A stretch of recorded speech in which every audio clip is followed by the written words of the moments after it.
Yes, Dante. Magandang gabi aga, dumalo nga kanina sa pagdinig ng Sandigan Bayan 3rd Division si dating Department of Public Works and Highways o DPWH Secretary Manuel Bunuan kaugnay yan sa motion ng Office of the Ombudsman na i-discharge o alisin bilang akusado si Bunuan sa kasong graft kaugnay ng flood control anomaly. Kinontra naman ng kampo ni Senator Jinggoy Estrada ang motion. Si Estrada at Bunuan ay kapwa-akusado sa nasabing kaso. Ayon sa kampo ni Estrada, tapos nang na-arraign o basahan ng sakdal ang kanilang kliyente. Apektado nito ang kanilang paghahanda kung babaguhin ang kaso o alisin si Bunuan. Dagdag pa rito ang sinabi na may conspiracy o sabuatan kina Bunuan at Estrada. Kapag alisin niya ito ay mawawala ang teorya ng sabuatan. Nanindigan naman ang prosekusyon o ombudsman na mayroon silang diskresyon kung sino ang kakasuhan o hindi. Formal amendment lang din anya ang kanilang gagawin kaya hindi nito maapektuhan ang karapatan ng mga akusado tulad ni Estrada.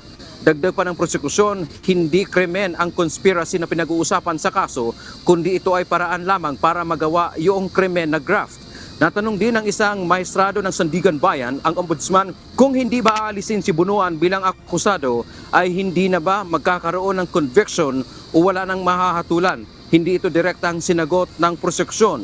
Ang isa pa sa ipinag-aalala ng korte, paano naman kung si Bunuan ay ang lalabas na most guilty kung siya ay i-discharge sa kaso.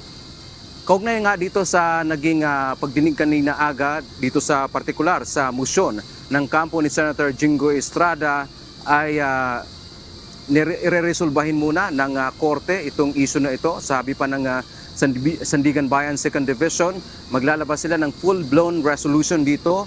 So ibig sabihin, didesisyonan ng korte kung pagbibigyan ba yung motion ng Office of the Ombudsman na aalisin na nga si dating Secretary Bunuan bilang akusado dito sa kasong graft o kaya naman ay mananatili siya bilang akusado. At kaugnay niyan,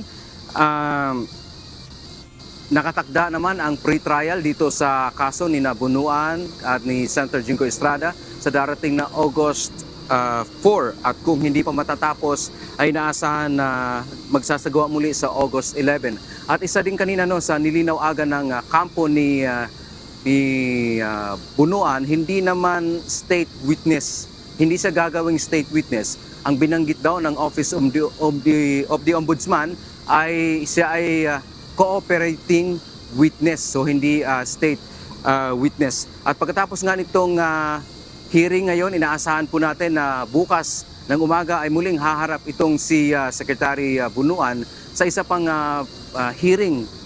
Same lang din na motion ng Office of the Ombudsman na siya ay i-discharge o hindi nakakasuhan kaugnay naman sa kasong plunder na ngayon ay nakabinbin sa 5th Division ng Sandigan Bayan. Yan ang ating update. Balik sa iyo aga. Maraming salamat, Dante Amento.